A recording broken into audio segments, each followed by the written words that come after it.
Hoy quiero hablar de una charla que tuvo lugar la semana pasada en la UNED de Denia, una charla que estaba enmarcada dentro de un programa de discusión o de implementación o de agilización de la implementación de una agenda, de un proyecto que pretende que en los próximos años la humanidad, digamos, se ajuste a un programa y haga ciertos cambios que en algunas ocasiones son cambios bastante exigentes, por decirlo de alguna manera.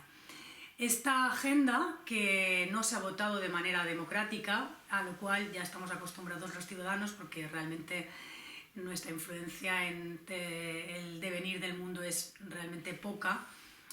Ya votamos a nuestros representantes y luego ellos tienen sus programas que se deciden en ciertos lugares, y esta agenda no es tan conocida. En los colegios, por ejemplo, sí que se está dando bastante importancia, se está hablando de todas sus metas de una manera muy positiva, también hay que decir, muy poco crítica, quiero decir, y también en las universidades se está tratando, y yo también doy las gracias a la UNED por haber podido tratar el tema, una de las metas de este proyecto, de una manera crítica, ¿no? En la universidad, que es el lugar donde se debe hablar críticamente, también los colegios, de estos temas, sobre todo si van a ser temas que nos van a afectar de una manera tan profunda. La meta en cuestión, de la que hablaré ahora brevemente y dejaré el link abajo por si a alguien le interesa ver la charla completa, la entrevista, es el tema de la digitalización. Según este programa, existe una urgencia de digitalizar la vida. Ya nos estamos dando cuenta desde hace unos años, muchas de las cosas que antes se hacían de manera presencial, también un neologismo, de manera directa, por decirlo de una manera como más a la antigua, ya se hacen online o de manera virtual, y cada vez más cosas, ¿no? La pregunta de por qué existe esta urgencia no se responde en ningún lugar, es una pregunta tautológica, porque de intentar responderla nos remontaría a por qué es necesario progresar, no porque siempre hay que ir a más, y tampoco esta pregunta está realmente respondida, ¿no? O sea, como no se puede responder, no hace falta responderla, simplemente hay que seguir, porque si no nos quedaremos obsoletos y no podremos participar de la sociedad. En la charla, que además es un preludio a una exposición que tendrá lugar en Denia seguramente en agosto de este año, una exposición que se llamará Dolor y anestesia en tiempos digitalizados, junto a dos artistas dianenses, Yvonne y Ruth. Queremos tratar, alumbrar un poco el tema del dolor en general, pero en particular del dolor que supone, digamos, esta digitalización de la vida. Queremos ir más allá de los temas obvios que pueden ser esta adicción, la tiranía de la imagen, el aislamiento que supone la vida virtual, el aislamiento real, y centrarnos, y este fue en el tema que me centré en la charla, en un aspecto quizás mucho más oculto, mucho más difícil de discernir, pero que supone, en mi opinión, un peligro todavía más grave, y es la transformación que esta digitalización de la vida hace con nuestra naturaleza humana. Esta transformación, yo diría que comienza, o sea, que nos podemos remontar al momento donde el ser humano creó un mundo virtual, que fue quizás, o se le podría poner un comienzo no tanto en Descartes, que se suele ver como el origen de la separación del cuerpo y el alma, ¿no?, del dualismo cartesiano, sino me remontaría bastante más atrás a los tiempos donde empezamos a hablar, ¿no? En el momento que descubrimos el habla, que empezamos a, digamos, separar las palabras de nuestro cuerpo, de los gestos, esta forma de comunicación adquirió unas dimensiones que nos permitieron expresar mucho más, pero renunciando también a una parte, esa parte que no es posible transmitir en palabras, ¿no? Wittgenstein decía que de lo que no se puede hablar hay que callar, ¿no? O sea, hay una parte de la que debemos o no podemos hacer otra cosa que guardar silencio. Quiero decir, no todo es transmisible a través del habla.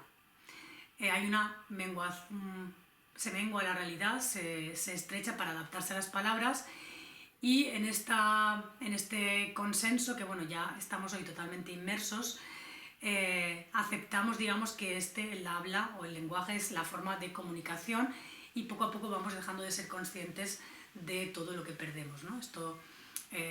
Somos conscientes en momentos puntuales de nuestras vidas, o quizás en los momentos en los que estamos aprendiendo el lenguaje cuando somos pequeños.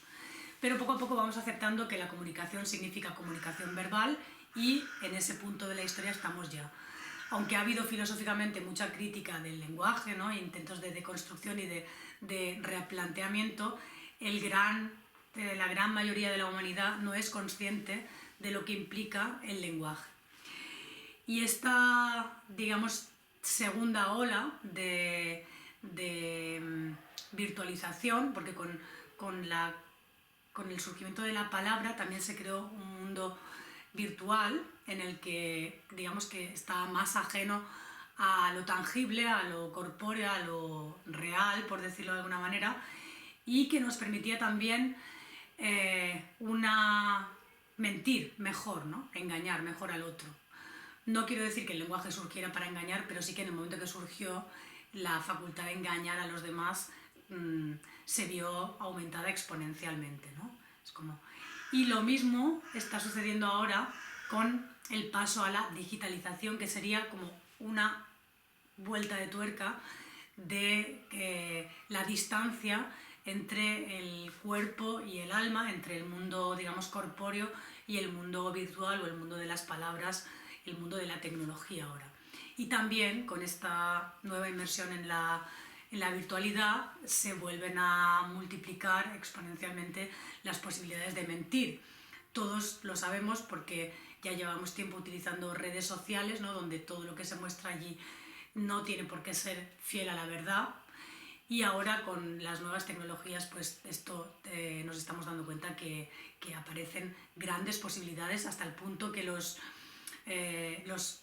digamos, poderosos están incluso intentando frenar este rápido desarrollo, probablemente porque se pierde el control sobre él, ¿no? Son tantas las posibilidades que ofrece de manipulación que hay que frenar el desarrollo para volver a tomar las riendas.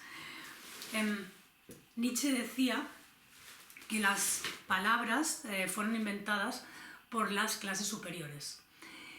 Y esto es algo que hemos olvidado completamente. El lenguaje nos parece algo neutral, al igual que la tecnología, que siempre decimos que es algo neutral, que depende de cómo se utilice, pero ese es uno de los puntos. La tecnología no es neutral en este sentido, porque nos transforma y nos hace vivir en un mundo en el cual existe otra lógica muy distinta, y en la cual la verdad es mucho más relativa como lo es en el mundo tangible, ¿no? Que sigue existiendo aunque no queramos darnos cuenta.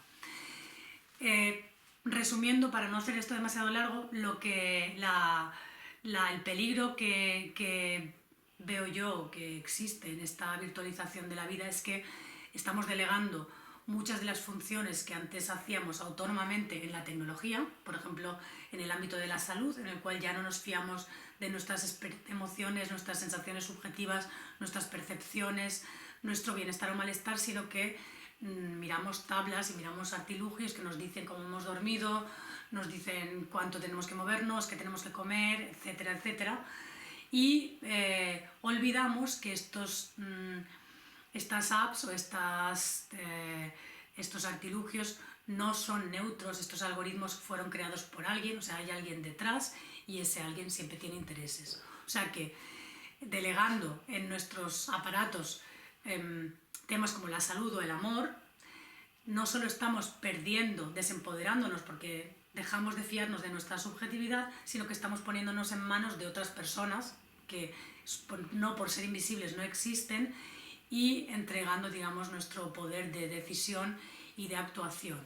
Y esto es uno de los graves peligros que yo veo, y es donde quise poner un poco el punto fuerte de la charla. La digitalización implica una susceptibilidad a la manipulación por el desempoderamiento que implica en nosotros la desconfianza que vamos poco a poco teniendo en nuestra subjetividad y que vamos delegando en las máquinas, y porque detrás de las máquinas, detrás de los algoritmos, al igual que antes detrás de las palabras, existe alguien que lo manipula a su voluntad. Volviendo un poco al proyecto de transformación del mundo, decía Dostoyevsky, que estaba bastante de acuerdo con Nietzsche, más bien al contrario, que cómo pretende alguien saber no solo si es posible mejorar nuestra naturaleza, sino si es siquiera deseable. Pero la meta, digamos, es clara, el proyecto es claro, tenemos que cambiar nuestra vida, y tenemos que cambiar nuestra relación con la naturaleza. De los motivos que se aduce es que hemos destrozado la naturaleza, y aquí vuelvo al tema de la manipulación. ¿Quiénes somos nosotros? No hay una diferencia, decir nosotros en lugar de yo es una manera de manipular, una manera clásica de manipular, ¿no? De incluirte en un grupo de personas al que realmente no perteneces, en este caso porque no tienes el poder que tienen los otros, y generar una culpa que te haga aceptar, digamos, todo lo que la penitencia sin resistencia. Y es importante que distingamos entre cuando alguien dice nosotros, quiénes somos esos nosotros, ¿no? Si no hay un ustedes y nosotros, si no estamos, porque si no tenemos poder de decisión, tenemos que cargar con las consecuencias, y dónde se está poniendo el punto fuerte de la transformación del mundo, ¿no? ¿Quién es el que realmente debería de transformarse? O sea, ¿qué está pasando realmente en el mundo, no más allá de la narrativa que nos llegue? Se pretende que transformemos nuestra relación con la naturaleza y nuestra propia naturaleza, ¿no? La propia naturaleza del ser humano, que significa, y esto es llevado al extremo por los transhumanistas, que son un grupo de personas que están a caballo entre la tecnología y la religión, y que declaran que la naturaleza humana está obsoleta y que necesita mejora, desoyendo un poco las palabras de Dostoyevsky. Y esta mejora viene a través de la tecnología, o sea que tenemos que renunciar a nuestra naturaleza para ser una especie de hombres mejorados, ¿no? Y vuelvo un poco al tema anterior, esto significaría, tenemos que delegar nuestras facultades en máquinas. Y aquí, alerta, porque en quién estamos delegando y realmente qué tipo de seres humanos somos, que ya cuando no tengamos estas máquinas, por cualquier motivo, no sabremos hacer nada, ¿no? Estaremos totalmente al albor de quien nos quiera dirigir. Yo aquí lo dejaría, un tema que da bastante de sí, el de la digitalización, y tanto este tema como cualquier otro es como deberíamos de replantearnos cuando nos caen encima, hoy en día que es tan difícil discernir dentro del mar de noticias que nos llegan por todos lados, es difícil discernir, pero todas las decisiones que consciente o inconscientemente estamos teniendo van a tener consecuencias a corto plazo y a largo plazo, por supuesto, también en nosotros y en nuestros hijos. Así que invito a que se replanteen este proyecto de transformación.